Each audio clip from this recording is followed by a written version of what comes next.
Hi, welcome. My name is Emily. And I'm Zoe, and this is Easy Listening. This is episode 2. Woo! Yes, I know. Still underway, everything working out all the kinks. Right now we're live on Twitch and we're also live on Facebook. Hi, all the Facebook fam. Hi! Hi, Twitch fans.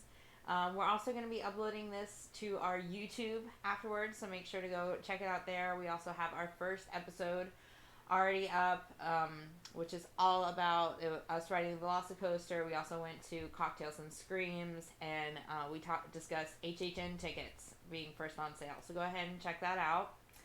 Today we're talking all about Jaws, which takes center place right around the 4th of July weekend, which we are right in the mix of. Yeah. Right? Yeah, we thought that this would be a great opportunity and a missed opportunity if we didn't talk about Jaws, just because, that movie takes place the 4th of July weekend. So yeah, so to start off, we'll kind of recap through the movies if you haven't seen the classics already. First one, shame. Yes. You haven't. Recommend it. Also, a little disclaimer for people who are terrified of sharks. I know you're out there. I know you're part of my fam. I am deathly afraid of sharks, if you don't know. So this was a nightmare fuel episode for me. Yeah. Trying to find pictures and stuff. I just holding my phone like this as I barely touch it. So, yeah. but I love the movie. The movie's a classic and one of my faves. So. But you have a tattoo. I have a tattoo of Jaws. Of Jaws. Which is ironic, So yeah. So go ahead and talk about the first movie. Yeah. All right. So the first movie takes place obviously on the 4th of July weekend, and it's about Sheriff Brody. He just him and his family move to Amity Island, and he's the chief of police. And they have their very first shark attack, and he knows about it. He tells the mayor, and the mayor says, well, it's the 4th of July. We can't do anything about it, so don't close the beaches.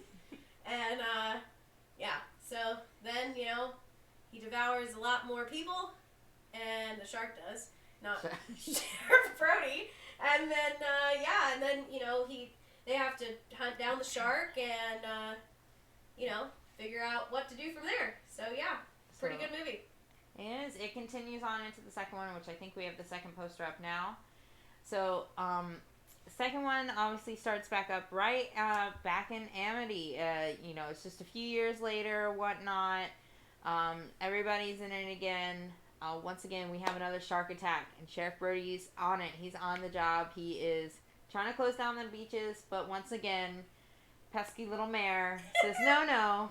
No. We can't afford that. Yeah. Let the people be eaten. So then we spiral into this whole other thing, which continues on to the third movie. We have the third movie here.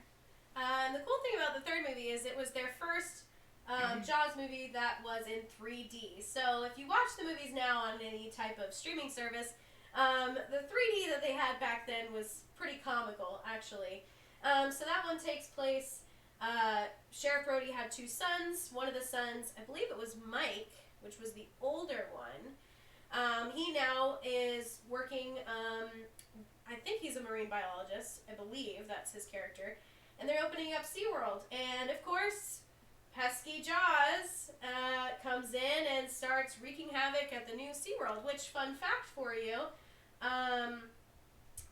they actually shot a couple of the big aquarium shots over at, and behind the scenes, over at our SeaWorld in Orlando. So, and I have a couple pictures that I'll be posting on our social medias if you want to check it out. My fiance and I did the backstage tour of the shark encounters, and they have this sign that was actually in the movie, and you can take a photo of it, and we have ones, which is really cool. So a little movie history about that.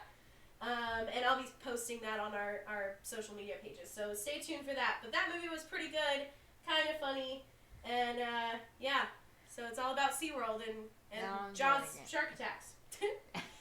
And then we move into the fourth one, which of course is Jaws: The Revenge, the final official movie of the Jaws series.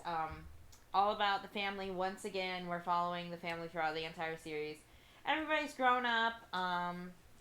And whatnot. We have Michael again. I believe it's Michael, the older son, with his family in the Bahamas with their mom. And once again, the shark comes around, and we gotta defeat this pesky little shark. No mayor from Jaws in this one. Also not in the third. I guess the townspeople finally voted him out of control.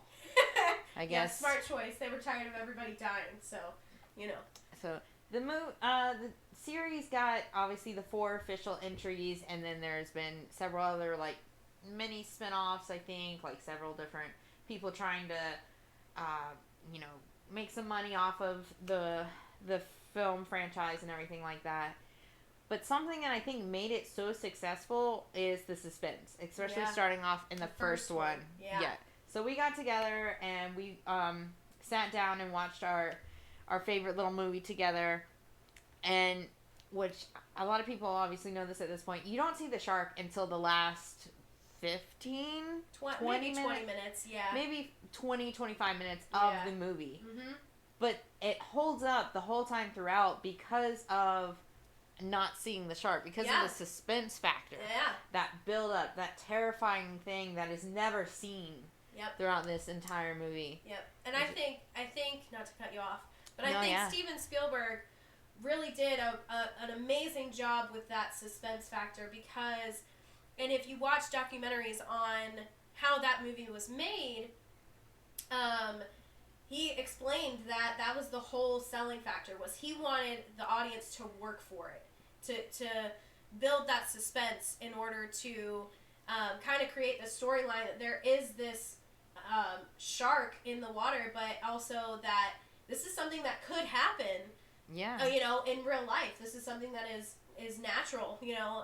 Unfortunately, that there are shark attacks that do happen, and so especially being in Florida, where it's surrounded.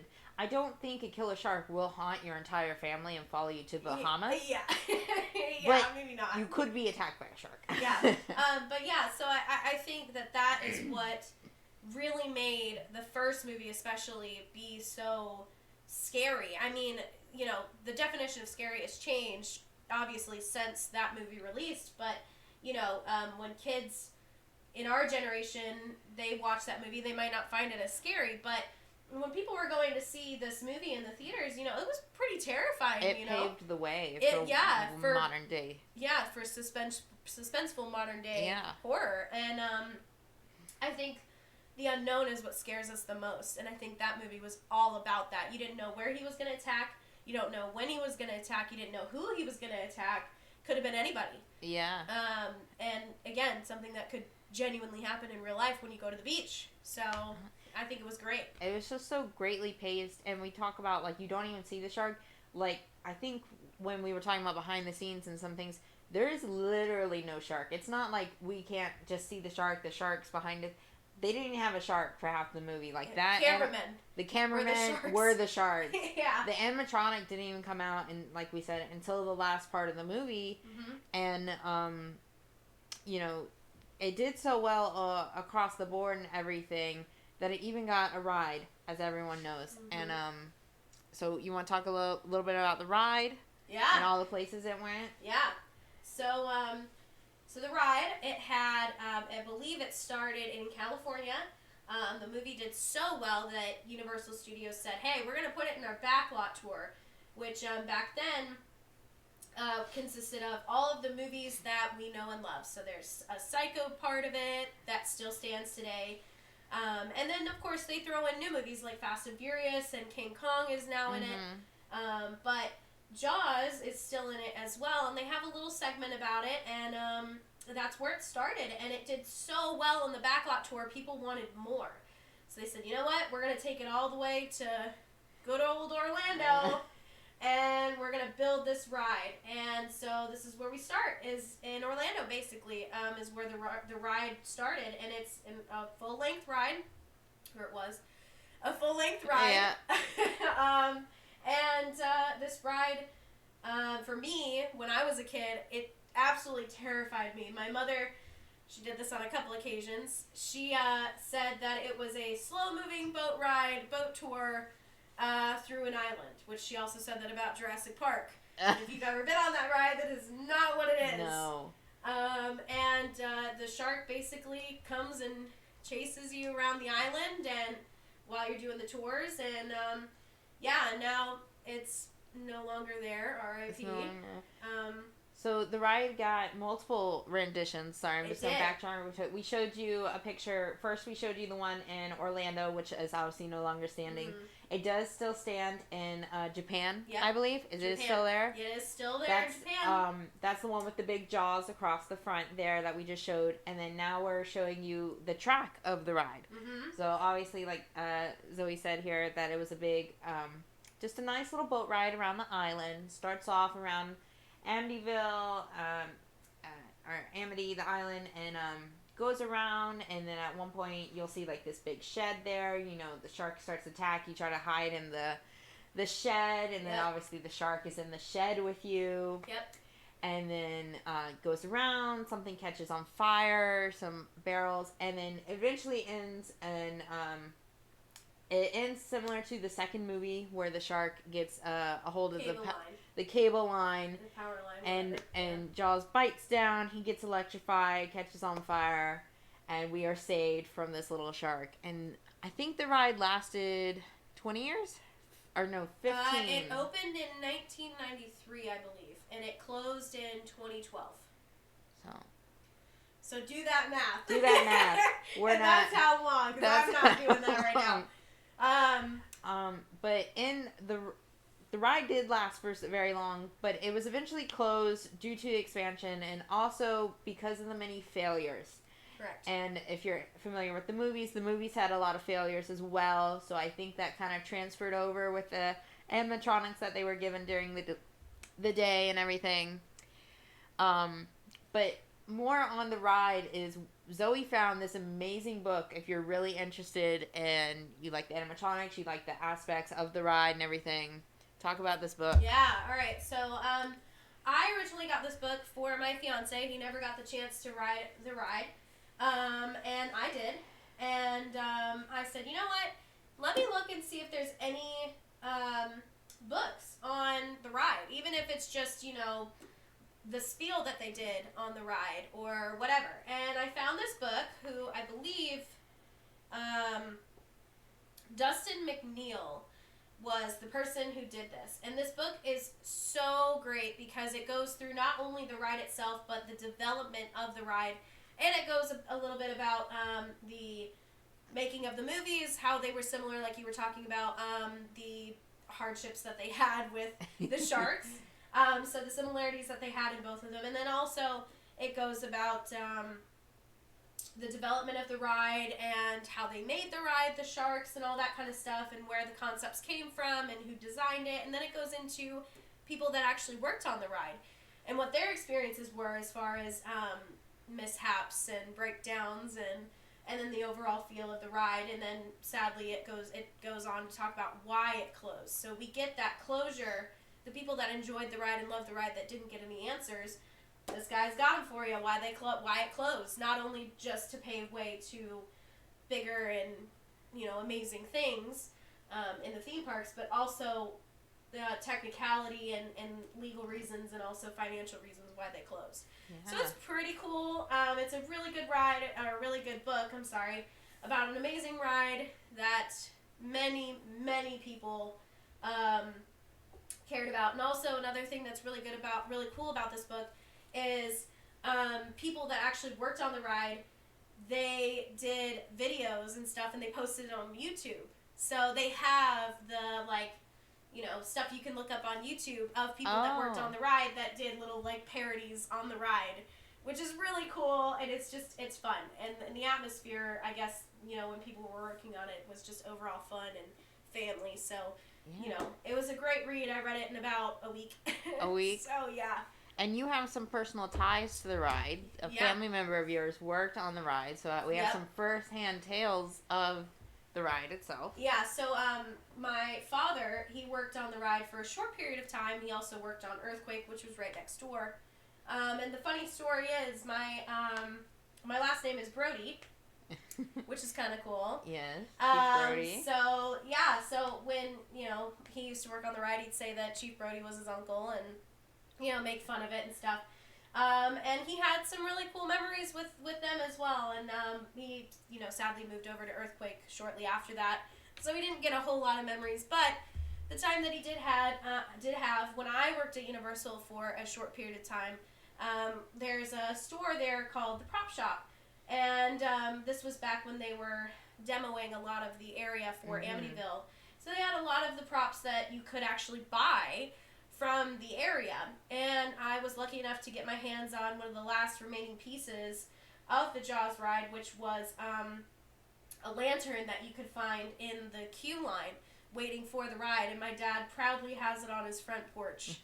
So, yeah, it was probably one of the best Christmas presents that I ever gave him. So, yeah.